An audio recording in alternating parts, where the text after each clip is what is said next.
لو فاكر ان الايفون 11 في 2026 لسه هو ملك الغلابه والصفقه اللقطه، اتاكد ان الفيديو ده هيخليك تغير رايك، لان 80% من الاجهزه اللي موجوده في المحلات دلوقتي هتلاقيها مواجع، هتلاقي تجميعات خرده، كمان شاشات LCD بايظه، هتفصل منك بعد شهر. دلوقتي خليك معايا عشان هقولك ازاي تفرق بين الموبايل الزيرو والموبايل الخرده في 3 خطوات بس. معاكم مصطفى الديب، خبره في سوق الموبايلات المستعمله، وهنا في يوزد اب فون بقدم لك كل اسبوع خلاصه الترشيحات والمقارنات بين الموبايلات المستعمله عشان تختار صح وتوفر فلوسك. ويلا بينا نشوف الايفون 11 في 2026.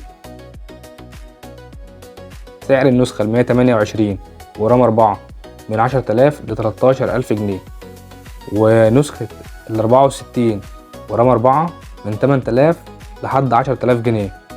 ففرضا لو نازل تشتري ولقيت التليفون اقل من كده بكتير، خلي بالك عشان ممكن يكون التليفون مغير او التليفون ذات نفسه فيه مشكله. اشترك دلوقتي عشان نوصل ل 100 مشترك ونبدا ننزل قائمه اسعار اسبوعيه للموبايلات المستعمله. في سؤال دايما بيتقال، ليه الايفون 11 لسه عليه سحب؟ باختصار عشان معالج ال A13 لسه بيعافر لحد 2026. بس ركز في الكلام ده، لو بتقارنه بموبايل اندرويد زي السامسونج A32 اللي اتكلمنا عنه وحقق مشاهدات عالية، فالايفون هيكتسح في السلاسة،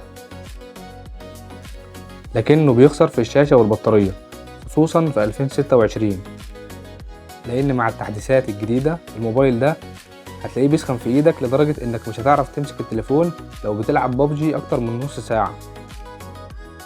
تعالى بقى اعلمك حركة صايعة التجار بيخبوها عنك. اول ما تمسك التليفون في ايدك قبل ما تشتريه، هتخش على الاعدادات، تختار كلمة عام، تحول الهاتف، لو لقيت رسالة قطع غير معروفة او unknown part عند البطارية او الشاشة، سيب الموبايل وامشي، لان ده معناه ان الجهاز مفتوح ومغير شاشة، وميزة الترو تون غالبا هتكون ميتة، والاخطر ان مقاومة المية والرطوبة بقت صفر، يعني اي نقطة مية هتيجي على الموبايل هيودع. ركز معايا في النقطة دي.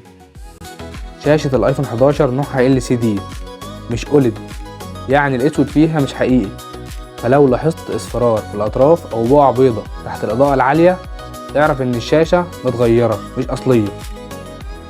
في الوقت ده عاوزك تفكر صح وتاخد قرار، هل يستاهل ادفع فيه المبلغ، ولا الافضل اعلي شوية واخد الايفون 12 بشاشة OLED ودعم 5G؟